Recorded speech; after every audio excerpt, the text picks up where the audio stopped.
Hi everyone, my name is Gabe Schwartzman, and I'm an assistant professor in the Department of Geography and Sustainability at the University of Tennessee. I wrote the paper Climate Rentierism After Coal: Forests, Carbon Offsets, and Post-Coal Politics in the Appalachian Coalfields. So in this paper, I was investigating how the Central Appalachian coalfields have become a major site of carbon forestry offset projects on the California carbon market. I used the coalfields as a vantage point from which to examine the emerging dynamics of climate change and rentier capitalism in the rural global north. So I was drawing on rent theory as part of political economy to understand how income, to understand the dynamics of how income gets derived from the control and access to scarce resources and scarce assets.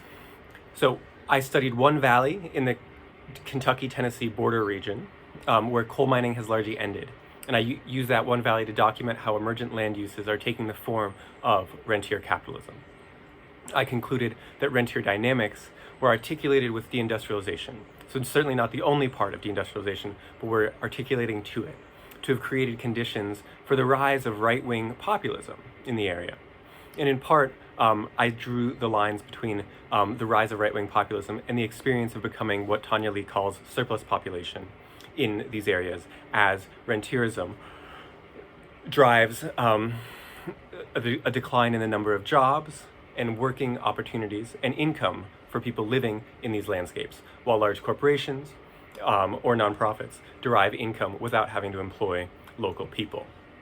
Some of the theoretical implications of the piece are that that it's drawing the links between rentier theory and climate change, and asking how rent is being accumulated differently in an era of climate change, and also to draw the links between rentierization and political theory, to understand how right-wing populism is driven and happens alongside a rentierization of the economy, particularly in rural areas, and to connect it with what political theorists call rural resentment in the rural global north.